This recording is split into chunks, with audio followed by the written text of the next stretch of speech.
I once read a survey that claimed 40% of Taiwanese people can see ghosts. True, verifiable, or not, that claim does give you a sense of the collective consciousness on the island. 87% of the people there believe in ghosts, land spirits, and supernatural forces. This is a culture that still venerates its ancestors, goes to temple to get their fortunes told, take their dreams seriously as forms of prophecy, and when luck turns against them, they'll seek out a priest or priestess for a food talisman. This is the culture I grew up in, a superstitious culture I rejected for the greater majority of my life. And then one day, I started to give these old world beliefs a chance.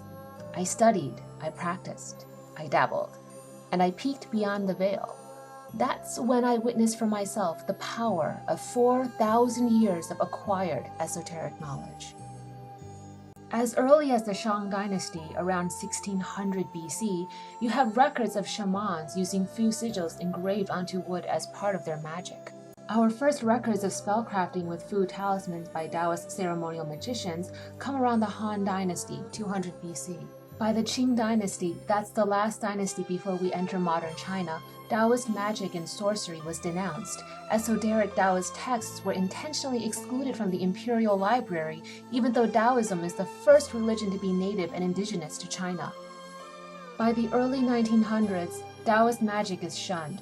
One of the most popular thinkers of that time said that to include Taoism in the annals of Chinese history is, quote, indeed a great humiliation. Their activities have not benefited the nation at all. They mislead the people with their pagan magic, end quote.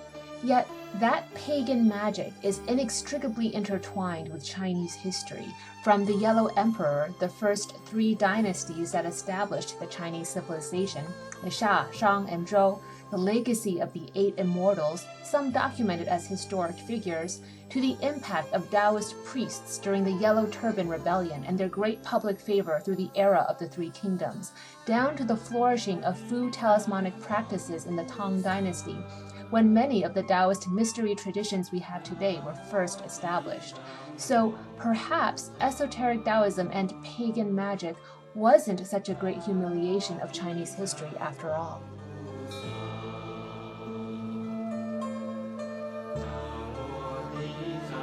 What I hope to convey with my new book, The Tao of Craft. The first half of this book covers history and the culture of fu talismans as practiced by Chinese Taoists.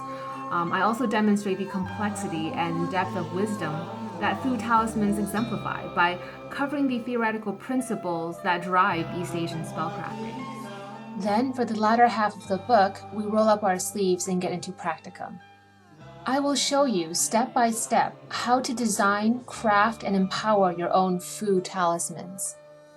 My first book, Holistic Tarot, was about mastery of a Western divination system, the Tarot.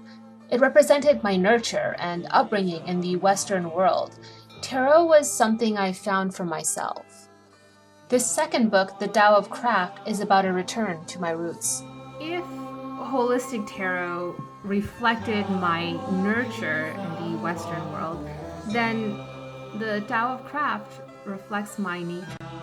To be more specific, the research and writing for the Tao of Craft was a journey of self-acknowledgement, of me finally acknowledging my nature. This book was a revelation of how deep my roots really grow. I picked up the craft from my family, but it took the journey of writing this book to fully appreciate my heritage. Holistic Tarot was an intellectual exercise for me. The Tao of Craft was an emotional one. This book is not a memoir. It's a reference book like Holistic Tarot, and it memorializes an extraordinary amount of research.